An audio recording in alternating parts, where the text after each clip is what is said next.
할텐 니산이라는 신학자가 이렇게 얘기를 했어요. 60년대에 들어와가지고 통합된 WCC 안에서 주목할 만한 어떤 그 변화가 일어났다. 근데 그 주목할 만한 변화라는 게 뭐냐면 근데 그런 것이 그 변화가 뭐냐면 그 변화가 나타났다 했는데 그것을 제가 이제 볼 때는 뭐냐면은 이제 하나님 교회 세상 중심에서 하나님 세상 교회 중심으로 하는 거예요. 이게 뭐냐면 하나님 교회 세상 요게 사실은 이제 이 변화의 핵심이에요. 하나님 세상 교회 이렇게. 요걸 이제 선교학자인 데이비드 보시가 이 부분에 대해서는 이제 많이 얘기했어요. 그 변화하는 선교라는 책에서 요게 사실은 이제 핵심이에요. 핵심. WCC의 그 변화된 핵심. 그 1961년도 신론은 이제 그 다음에 나오고 그 1961년도 그 전후, 1960년도 전후로 해서 하여간 통합되기 전에까지만 해도 교회 중심이에요. 교회 중심의 선교예요. 그러니까 하나님이 교회를 세상에 보내셨고 이 교회 중심으로 그 선교를 위해서 그러니까 교회 중심이고 왜냐면 교회 협의회잖아요. 그리고 선교회를 세계 선교 협의회가 교회 협의회로 들어왔기 때문에 교회 중심으로 선교를 한다 그거예요. 그러니까 선교 교회가 두 개의 중요한 이 고리고 그 다음에 연합은 수단이에요. 그런데 이게 이제 61년도 통합되고 나서 급격하게 교회가 뒤로 밀려요. 교회가 뒤로 밀리고 세상이 중심으로 들어와요. 세상의 월드가. 이게 지금 미시오데이의 어떤 미시오데이에 대한 이해가 여기서 바뀌는데 미시오데이에 대한 것은 뭐 하르텐슈타인이라는 사람이 제일 먼저 얘기해.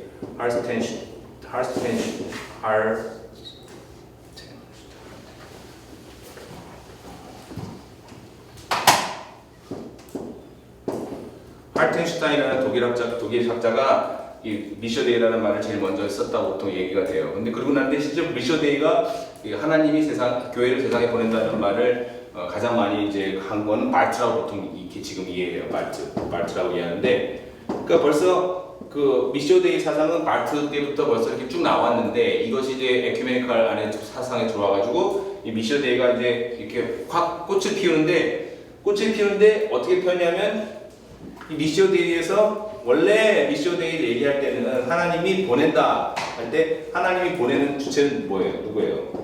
교회죠, 교회를. 이게 말트 사상의 핵심이거든요. 말트. 그러니까 말트와 뉴비긴의 공통점은 교회 중심이에요. 교회. 그러니까 마지막 결론은 그 뉴비긴의 그 선교 신학의 마지막 결론은 교회예요. 교회가 세상 가운데 복음을 해석해내는 그런 도구다. 그거예요. 교회가 하나님 나라를 이 땅에 보여주는 그 도구다. 하나님 나라의 그 경이로움을 세상에 보여주고 하나님 나라를 이 땅에서 맛보게 해주고 미리 맛보게 해주고 그것이 교회다. 그것이 이제 뉴비긴의 교회론 핵심이거든요. 그게 이제 발트랑 같아요. 사실은 같은 맥락이에요. 그 뉴비긴이 발트에 대해서 한 번도 책을 안 읽다가 그 발트 그 철치 도구메리 교회 안 읽다가 어느 해 여름에 한번 읽어봐야 되겠다. 회의 때마다 이렇게 만나고 자주 만나는데 저 사람이 위대한 신학자인데 읽어봐야지. 내가 이제 여름에 딱 철치교회 철치 도구메리 그 교회가 크잖아요. 그걸 딱 읽고 나서 딱 얘기하는 게 자서전에 이렇게 써 있어요. 야, 나랑 이렇게 똑같이 생각하는 사람이 여기 있었네. 그러니까 발트가 신학적으로 자기랑 이제 거의 색깔이 같다는 것을 이제 알 거예요.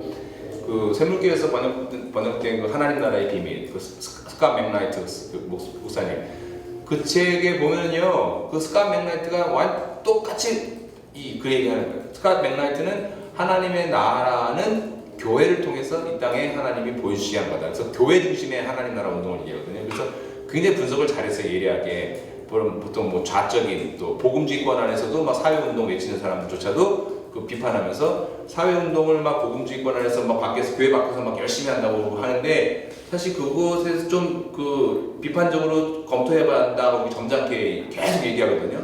그러니까 그 교회를 떠나서 세상을 번역시키기 위해서 하는 노력 자체가 그 나중에는 그게 뭐냐 그게 그렇게 될 수 있다는 거예요. 뭐냐 그게. 그게 지금 이게 지금 WCC 이 에큐메니컬 운동에 대한 그 이해할 때 대단히 중요해요. 근데 에큐메니컬 운동이 이 교회를 떠났던지 아니면 교회를 떠났다고 말하면 너무 투머치. 교회를 떠났다고 얘기하는 건 우리 에큐메니컬 운동 비판하는 우리 민병원 교수님이나 뭐 다른 교수님들 하는 것이 이제 교회와 상관이 없다 이렇게 돼요. 근데 교회와 상관이 없다고 얘기하는 건 좋은데 제가 말씀드린 거는 WCC 안에 그 신학적인 그런 것이 60년대 말 70년대 때 그게 굉장히 강했다가 그것이 또 많은 비판을 하면서 그것이 또 계속 바뀌었거든요. 계속 바뀌었는데 지금 어떤 색채를 갖고 있냐 할 때는 여기서 얘기한 것처럼 그렇게 완전히 그런 식으로 평가할 수는 아니라는 거죠. 이 비판 자체가 다 잘못된 건 아니지만 비판 자체가 너무 일방적이라는 거예요, 제 얘기는. 그래서 비판하더라도 시대별로 또 인물별로 정당하게 비판하라는 거예요. 그러니까 막 WC 전체, WC에 소속된 모든 교회들과 신학자들과 모든 사람이 다 마치 이단인 것처럼 그렇게 얘기하는 거는 그거는 학자의 양식으로서도 안 된다는 거죠. 네.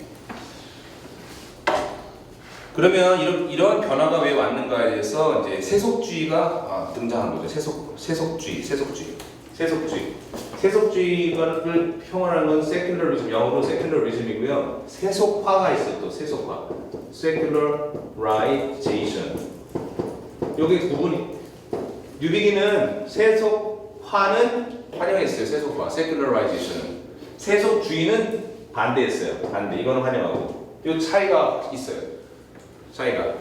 그 60년대에 이 세속화 신학에 영향을 미친 사람 중에 대표적인 사람이 교계 안에서 두 사람이 있어요. 한 사람은 아렌트 반 루벤이라는 사람이고요.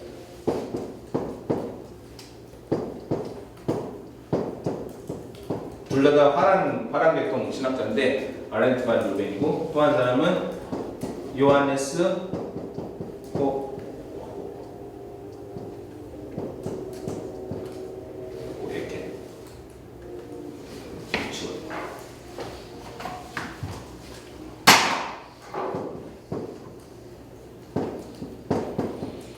요한 후켄다이크도 얘가 호에켄다이크도 요한의 호에켄다이크 두 사람이 이제 세속화 신학을 이게 가장 큰 영향을 미쳤는데 이 사람이 쓴 책은 이분이 그 루벤은 세계 역사 세계사 안에서의 기독교라는 책을 썼어요. Christianity World History 1964년도에 세계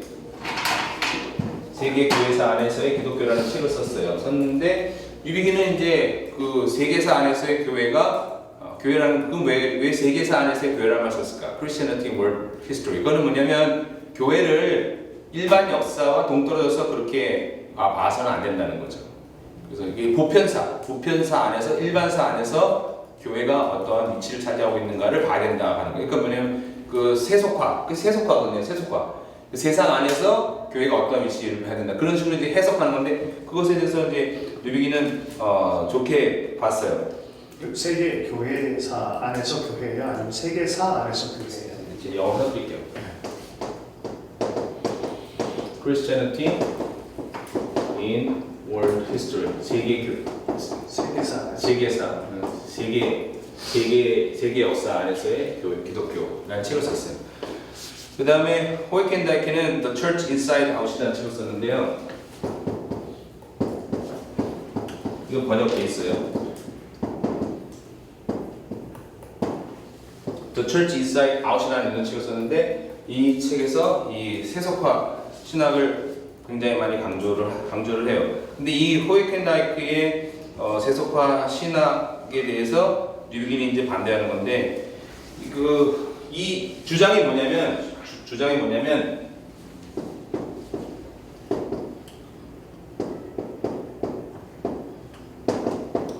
secular ecumenism을 강조해요. secular ecumenism. 세속적인 에큐메니칼 운동을 강조해요. 세속적인 에큐메니칼 운동. 뭐 간단히 얘기하면 교회 중심의 그 에큐메니칼 운동하면 안 된다. 그러니까 교회 중심에. 그러니까 ecclesiocentric. 교회 중심의 그게 아니고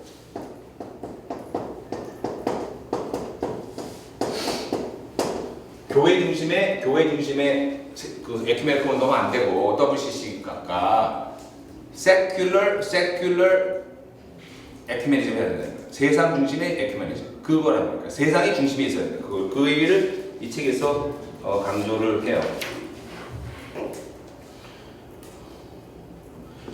그러면서 교회 중심의 강조하는 게 뭐냐면 교회 중심의 이벤저리즘, 전도를 포기해야 된다고 그래요.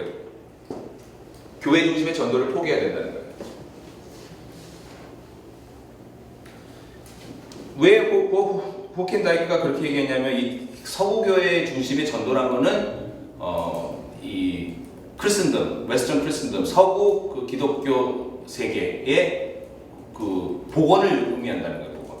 그러니까 서구 제국주의가 가지고 있었던 그런 어떤 그 옛날의 그 교회 성장, 확장, 선교, 제국주의적이고 식민주의적인 그런 것이 그대로 남아있기 때문에 그 전도라는 것 자체가 그 선교, 전도라는 것 자체가 지금 세상에서 먹히지 않는다는 거예요, 지금.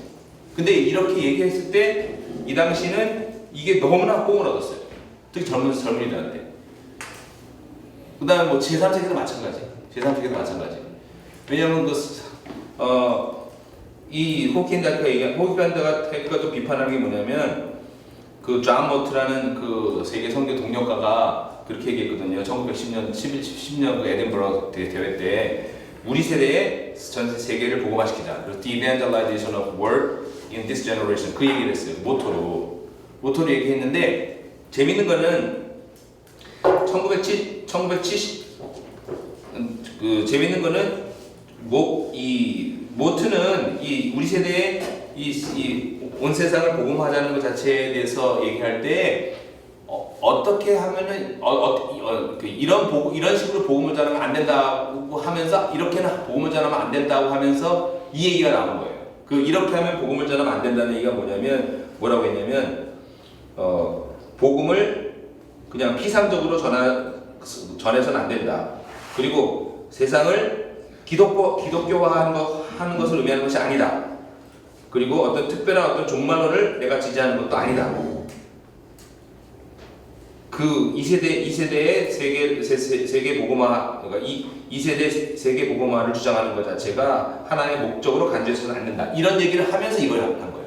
그러니까 원래 이거는 어떤 그런 정치적인 어떤 구호나 어떤 서구 기독교의 어떤 확장성을 위해서 한 것이 아닌데 사람들은 그렇게 지금 이걸 이용했어요. 그래서 호켄다이크가 존 모트 이야기를 인용하면서 존 모트도 원래 이 전도 세계 복음화를 주장할 때 폭력적인 방법으로 제국주의적인 방법으로 하지 말라는 것을 얘기한 거다라는 것을 굉장히 사실 똑똑한 사람이에요. 호켄다이크가. 그래서 그 시대의 흐름을 굉장히 잘 읽었어요. 그러면서 지금 이 전도에 대해서 서구 교회의 전도에 대해서 비판하면서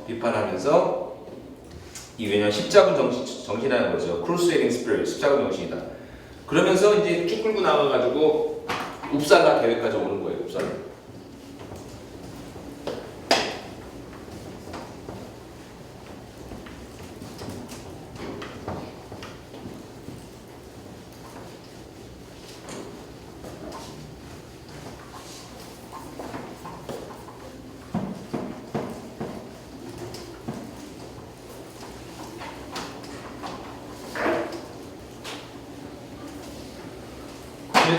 근데 1968년도 웁살라 대회에서 스웨덴 웁살라 WCC 대회가 일어나는데 이때 이제 이게 분기점이 돼버려요. 이게 분기점이 되는데 왜냐하면 이 제목 자체가 The Church for Others예요. Church for Others. 타인을 위한 교회 웁살라 대회에서. 그러니까 이 주제 자체가 타인을 위한 교회인데 이건 뭐냐면 세상 가운데 교회가 어떻게 있어야 되는가. 교회란 말이 나오긴 하지만 실제로 교회가 중요한 것이 아니라 세상이 중요해요. 또 월드가 중요해요. 월드가. 세상이 중요해요. 세상 가운데 있는 다른 사람들이 더 중요해요. 이거는 사실은 우리가 이해가 되죠. 그 당시 그 사회 분위기로는 이해가 되는데 문제는 세상 가운데 있는 다른 사람들 특히 교회 밖에 있는 사람들 중요한 건 좋은데 문제는 그 주체가 되는 교회가 탈락이 되어버리는 거예요. 문제는 교회는 빠지라는 거예요. 이런 때 같은 생각을 한 사람이 이제 필립 포터, WCC 총무였던 필립 포터, 그 다음에 좀 이따 제가 말씀드린 M.M. 토마스, 그 다음에 또 한 번 좀 이따 또 말씀드릴 코널 라이저 같은 사람들이 이 당시 이 분위기를 이끌어가는 그 에큐메니컬 리더들이 이제 돼요.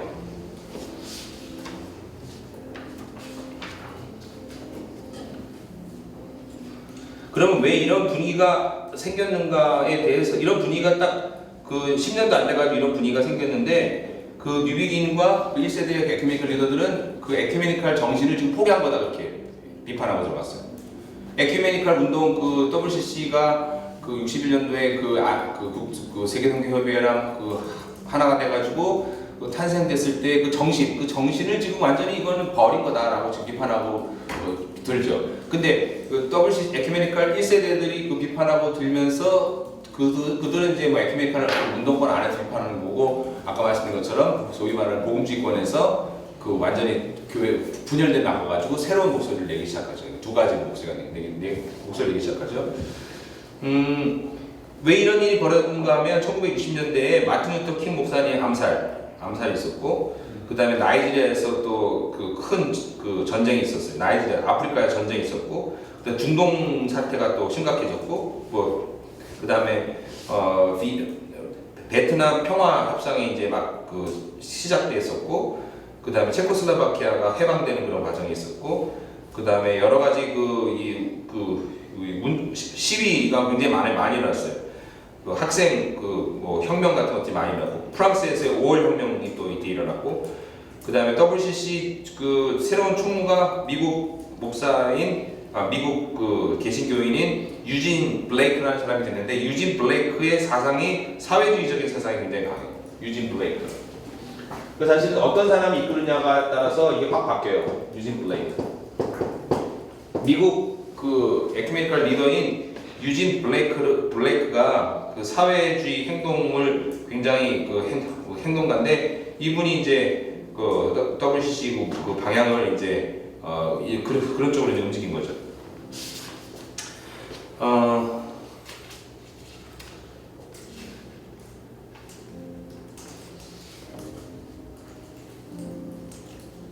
유진 블레이크가 그때 직책이 어떤 건데요?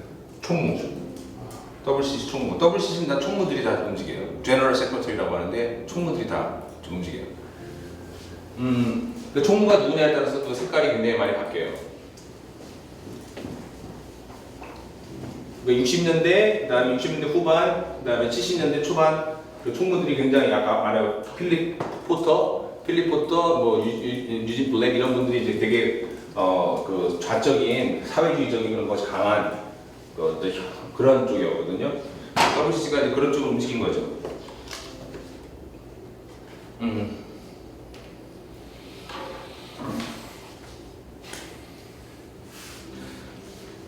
웁살라 대회 이후에 1973년도에 방콕 대회 때 이제 이게 아주 또 최정점으로 올라가요. 방콕 대회 때 정점으로 올라가가지고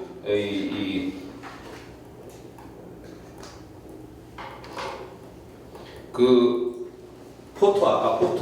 포터라는 필립 포터라는 WCC 그 총무님이죠. 총무죠 이분이 이제 서구 선교사들과 선교에 대해서 아주 대단히 아주 과격한 그런 말까지 해요.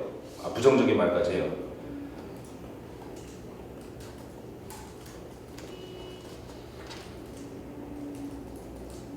그러니까 이제 선교에 대한 것 자체에 대해서 그 무시하는 거죠, 사실. 그러니까 선교에 대한 것을 무시. 근데 WCC의 가장 중요한 축이 IMC거든요. 국제 선교 협의회가 가장 중요한 축이에요. 그게 이제 CWME로 지금 돼 있죠. CWME Council of World Mission and Evangelism이에요. Council of Committee of 커미디죠. 커미디 카운슬일 리가 없겠죠. 커미디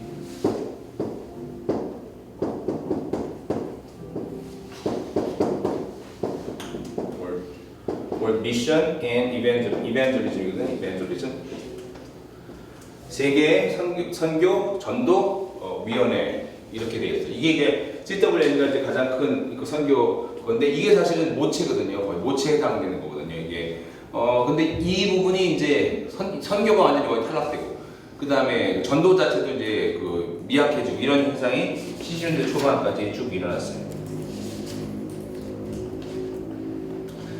이런 것에 대해서 이제 뉴비긴이나 1세대 이제 그 에큐메니컬 리더들이 비판하기 시작한 거죠.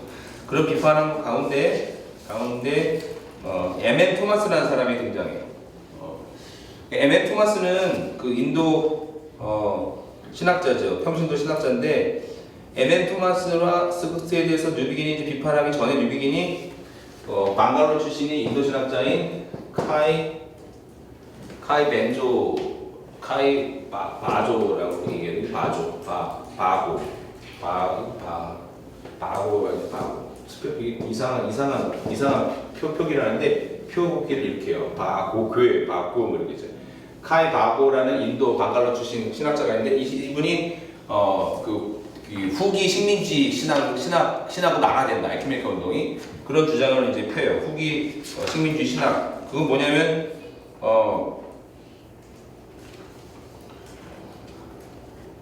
그 보통 얘기하는 교회 안에 어떤 그 교회 안에서의 중심의 어떤 그 이 교제, 교회를 중심으로 한 교제와 선교 이런 것을 벗어나서 교회 밖에 세속적인 친교 이런 거를 얘기하는 거예요. 그러니까 그리스도를 중심으로 한 교회 밖의 세속적인 친교 말이 좀 이상하죠.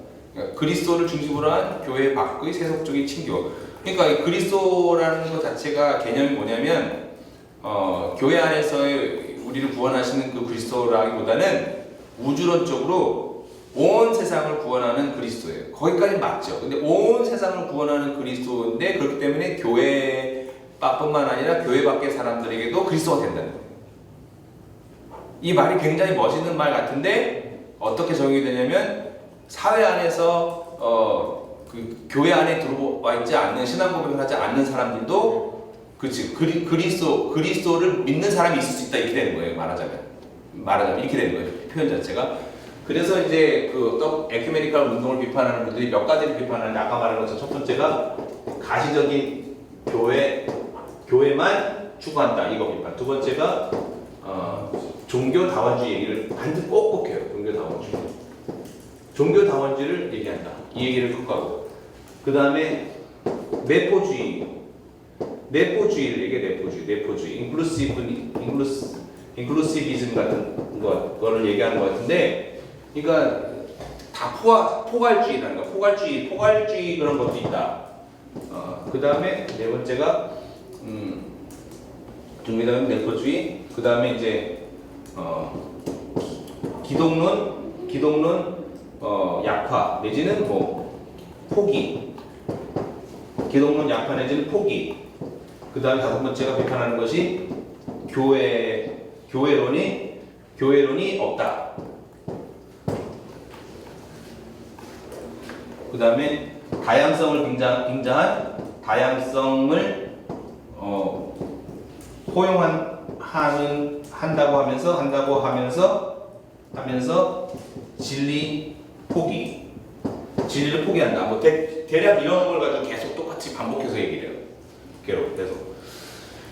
그런데 오늘 그 뉴비긴이 지금 그 비판하고 있는 이제 이 바고나 그다음 M.N. 토마스가 얘기하는 걸 보면 사실은 실제로 뭐 종교다원주의, 내포주의, 뭐 기독론 약화, 뭐 교회론이 좀 없는 것 같은 느낌, 다양성을 포용한다고 하면서 진리를 포기하는 것 같은 느낌이 다 나요, 사실은. 다 나요. 그런데 문제는 재밌는 거는 정작 이제 M.N. 토마스나 코널 라이저 같은 사람, 이 에큐메니컬 운동하는 사람들은 자기네들이 종교다원주의라는 얘기를 안 해요. 이거 안 해요. 부인해요. 그리고 자기네들이 내포주의라는 것도 아니고 약간 두리뭉실하게 얘기해요. 그러니까 이분들이 얘기하는 거는 따지고 보면 그 종교다원주의고 다 내포주의고 기독론 부인하고 교회는 없고 그러면서 말만 그냥 그렇게 요란하게 한다 이렇게 얘기하는 거예요. 그런 면에서는 비판도 어느 정도는 받으면서 그렇지만 공정하게 비판하는 그런 양 두 가지가 필요해요. 공정하게. 그리고 에큐메니칼에서 지금 뉴비긴이 비판하고 있는 그런 사람들이 에큐메니칼 운동에 있는 모든 사람을 대변하는 건 아니에요. 그게 또 중요해요. 그리고 지금 에큐메니칼 운동을 이끌어가고 있는 리더들이 지금 뉴비긴이 비판하고 있는 이런 것들, 그러니까 교회론이 교회가 없어지고 세상이 중심에 있는 거. 지금 계속 비판하는 거거든요. 교회가 없고 세상이 중심에 있다. 에큐메니칼 운동은 그거예요. 이 책에 비판하는 거는 그러다 보니까 그 예수 그리스도가 그 구주가 되심에 대한 신앙 고백은 안 하고 맨날 뭐 세상을 변화시키는 것만 얘기한다 그 얘기예요. 근데 저는 그 예수 그리스도가 주가 되신다는 그런 신앙 고백은 그냥 깔고 하는 거라고 생각해요. 그건 너무 당연한 거니까 그 얘기를 뭘 다 믿는 크리스찬들끼리 그리스도인끼리 와가지고 다 성찬도 하고 세례도 받고 다 하는데 거기서 우리가 예수 그리스도를 신앙 고백하는 그런 신앙 고백문을 또 할 이유가 없잖아요. 사도신경 고백하고 콘스탄틴 나이스 콘스탄틴 신앙 고백 사도신경하고 또 하나의 어떤 정통 신앙 고백이잖아요. 그것도 고백하고 뭐 여러 가지 신앙 고백을 많이 하거든요. 나름대로. 그런데 거기서 뭐 예수 그리스도가 우리 주님이란 거를 그것만 계속해서 할 이유가 없잖아요. 왜냐? 지금은 교회가 우리가 모여서 어떠한 것을 해야 되는가, 하나 되는 이유가 무엇인가, 세상 가운데 어떻게 교회가 나와야 되는가, 이런 구체적인 실천적인 것을 하기 위해서 모인 집단이기 때문에 그 안에서 이 어떤 우리가 함께 공유하는 그런 신앙 고백적인 것을 또 그걸 가지고 뭐 교리적으로 맞네 안 했네 그거 할 필요는 없는 거예요. 그러니까 그런 걸 왜 안 하냐는 거예요. 이제는 왜? 근데 이게 에큐메니칼 운동하고 WCC를 같이 보는 것 같아요. 느낌에. 이게 에큐메니칼 운동이라고 하는 것이 필요하다라고 하는 것은 그렇게 크든 작든 간에 예를 들어서 뭐 교단 통합을 위해 노력하거나 이런 것에 더 작게라도 있잖아요. WCC에 대해서는 되게 부정적인 감정이 있고 그래서 뉴비긴이 선교를 위한 연합을 얘기했는데 선교를 부인하고 연합을 이렇게 촉진하기보다는 오히려 분열을 만드는 계기가 됐다면 WCC 그 단체를 연합 자체가 운동으로서의 수명을 다한 거 아닌가? 그것이 뉴비긴이 비판하게 되죠 나중에. 뉴비긴이 그래서 그걸 비판해요. WCC를 본인이 탄생시키는 그런 주역이지만 WCC가 원래 가지고 있었던 이 비전을 상실한 거를 계속 비판하거든요. 근데 그 내부 안에서 그러니까 그거는 사실 저도 지금도 계속 비판해야 된다고 생각하는 입장이에요. 그런 면에서는 원래 가지고 있는 비전. 근데 원래 가지고 있는 비전 자체가 또 문제가 있지. 왜냐? 지난 주님도 말씀드렸지만 지난 한 50년, 60년 동안, 70년 가까이 동안에 이 세계가 너무나 진짜 혁명이란 말로 표현할 수 없을 정도로 너무나 많이 변했거든요. 세상 자체가. 특히 뭐 테크놀로지 면에서. 그러니까 이 교회가 하나 된다는 그런 방법이 WCC적인 것만이 아니에요, 지금은. 그러니까 WCC는 그야말로 에큐메니칼 운동의 한 파트예요, 지금. 지금 그렇게 다 이해해요. 다 이해하는데, 그런데 이제 부산에서 WCC 할 때 세계교회가 하나 된다, 이런 얘기를 하지 말라는 거예요, 이 반대하시는 분이. 그런 얘기를. 뭐 그 말도 일리는 있지, 세계교회는 아니니까. 그렇지만, 그래도, 350 몇 개의 교단인가 그게 포함되어 있고 그렇으니까 세계교회란 말을 할 수도 있잖아요. 그거 말 갖고 뭘 트집을 잡아. WCC 참여한 사람들이 우리 세계교회 전체를 대변하는 거 아니라는 건 자기들도 알고 있고 침례교회 연맹도 따로 있고 개혁주의 연맹도 따로 있고 성공회 연맹도 따로 있고 다 있잖아요. 다 동방교회도 따로 있고 단지 여기는 그냥 협의체적으로만 지금 된 거니까 그냥 봐줘도 되는데 그걸 뭘 비판을 위한 비판을 그렇게 할 필요가 있냐는 거죠. 그렇다고 WCC에 들어간 사람들이 우리만이 무슨 대단한 세계적인 기구다 그런 폼 잡는 것도 없어요 지금. 왜냐면 재정적으로 굉장히 열악하고 다 자비량이에요. WCC 기구에 있는 사람들이 지금은 그 재정적인 후원이 안 되기 때문에. 그러니까 지금은 이 당시 그러니까 이렇게 논쟁이 많이 있었던 60년대 70년대 그 논쟁이 지금까지 될 이유는 전 없다는 거죠 지금은. 근데 뉴비긴이 지금 이런 논쟁을 지금 하고 있는 거예요. 이런 것에 대해서 지금 뉴비긴 자신이 지금 비판을 막 하고 있거든요, 지금.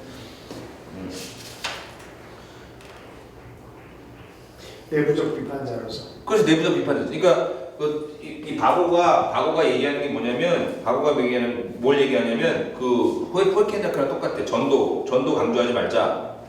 그 다음에 그 복음 그 전도 강조하지 말고 그 다음에 이렇게 회심 같은 거 강조하지 말고 또 교회가 앞장서서 막 그렇게 하는 거 하지 말자라고 그렇게 얘기를 해요. 그러면서 이제 뭐냐면 기독교적인 영향을 많이 받은 힌두교들도 있지 않니? 만들 수 있다 그거예요. 그러니까 이번 인도 이제 신학자니까 그리스도를 전하되 그리스도를 믿는 게 아니라 그리스도의 그 어떤 그 삶의 영향을 받은 좋은 힌두교들을 우리는 인도사에서 만들면 되지 않느냐, 교회가. 억지로 그걸 개종해가지고 크리스찬 만들고 뭐 전도해가지고 또 교회를 세우고 그런 거 자체가 지금 그 시대가 그 시대가 아니라 지금은 세속화 시대가 아니야 이렇게 얘기한다고요. 그러니까 뉴비긴이 거기에 대해서 그건 아니다 그렇게 얘기하죠. 나 아니다.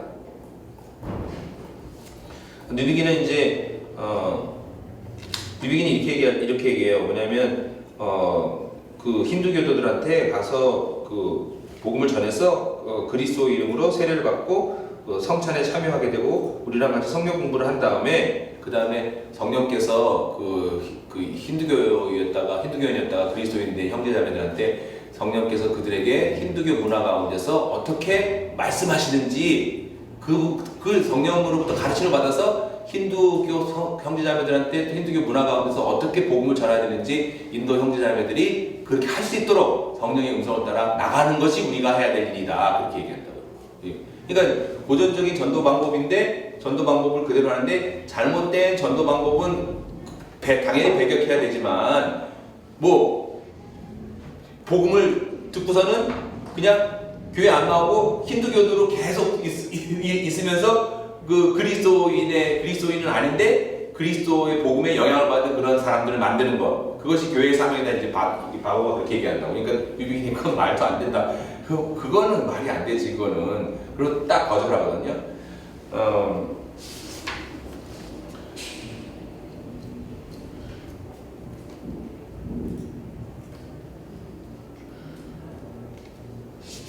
이게 뭔 얘기를 하냐면 이제 힌두교 이런 식의 주장을 하는 인도 이제 신학자들이 얘기하는 거는 하나님이 누구를 구원할지 어떻게 하냐 이거예요.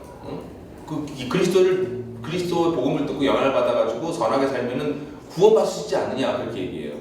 그러니까 뉴비기는 또 반대로 이렇게 하는 거야. 그래 누가 구원받을 수 있지 나는 모른다. 그럼 오직 하나님만 아신다. 그건 오직 하나님만 아신다. 그럼에도 불구하고 하나님이 그 구원의 역사는 그 예수 그리스도라는 특별한 어떤 복음 사건을 통해서 우리 가운데 오셨고 그 특별한 사건을 통해서 교회가 만들어지고 그 특별한 사건을 통해서 지금도 역사하시는 거다. 그렇게 뭐 그냥 보편적으로 그렇게 구원하시는 것이 아니라. 그래서 뉴비긴은 여기 뉴비긴의 이제 선교 신학 교회에 굉장히 중요한 건데요.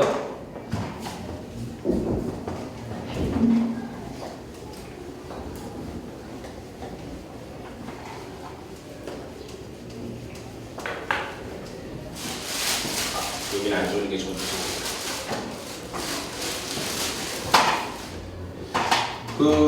지금 M.F. 토마스나 좀 있으면 나오는 M.F. 토마스나 그 다음에 독일 신학자인데 코노랄 라이저나 이런 그 60년대, 70년대 또 80년대까지 또 에큐메니컬 운동을 이끌어가던 이런 분들이 주장하는 것과 뉴비긴의 어떤 차이라고 할까? 이건 뭐냐면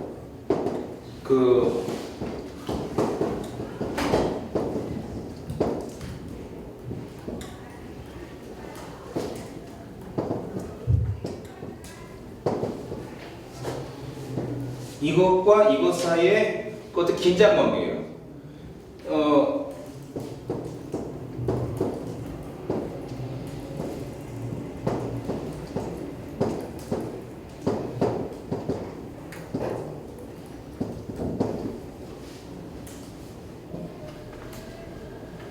근데 지금 이 그러니까 세속화 신학을 하는 세속적인 세큘러 에큐메니즘, 세속적인 에큐메니컬 운동을 하는 이런 그 에큐메니컬 리더들은 이쪽을 강조해요. 여기를 강조해요. 유니버설리즘. 그러니까 그리스도의 보편적인 어떤 통치, 콜로나이저 같은 경우에는 동방신학을 또 끌어들여요. 이게 사실 또 그래서 이제 동방신학자들 이반 에큐메니컬 신학자들이 그걸 갖다 완전히 배제하는 게 이 코날 라이저가 동방신학의 그 성령론을 갖다 끌어들여서 그 이 삼일체 어떤 그 이 신학을 갖다가 강조하면서 기독론 중심의 어떤 에큐메니컬 운동이 아니라 삼일체 중심의 성령론을 그 에큐메니컬 운동을 가야 되고 그 핵심은 성령론이다 그렇게 얘기해요. 그 성령론을 중심으로 해서 가야지 어떤 그 타 종교나 아니면 그 교단 연합하는데 어려웠다 그렇게 주장을 한다고요. 그런데 동방교회 그거는 순전히 정치적으로 그 뉴비긴이 이제 비판하고 저도 비판하는데 그러니까 그건 뭐냐면 유니버설리즘이죠. 그래서 보편주의적인 삼일체도 그 보편주의적인 삼일체론이죠 말하자면 그렇죠? 보편주의적인 이게 particulari즘이라는 거는 특수주의인데 특수주의라는 거는 이 특수주의의 핵심은 뭐예요? 특수주의 핵심은 예수 그리스도예요. 예수 그리스도 십자가 이거 예수 그리스도 십자가 그러니까 예수 그리스도가 이스라엘 역사 가운데 우리 가운데 오셔서 그 구주가 되신 사건, 이 사건, 예수 그리스도 사건이 특수적인 사건이거든요. 그러니까 뉴비긴이나 또 그 1세대 그 에큐메니컬 리더들이나 다시는 뭐 보수권에 있는 반 에큐메니컬 운동하는 신학자들의 핵심은 이 기독론이 약화됐다는 거예요. 에큐메니컬 운동 전체 비판 이어지는 거예요. 기독론이 약화됐다. 기독론이 약화되면서 교회론이 약화됐다. 그러면서 선교 강조 안 한다, 전도 강조 안 한다. 그리고 강조하는 거는 이 보편주의를 강조한다. 보편주의를 강조하니까 보편주의를 강조하다 보면은 어떤 느낌이 나냐면 아까 말씀드린 대로 종교다원주의, 그 다음에 아까 말했던 내포주의, 그 다음에 그 신중심인데 이 신중심이라는 거는 스피릿 중심이에요.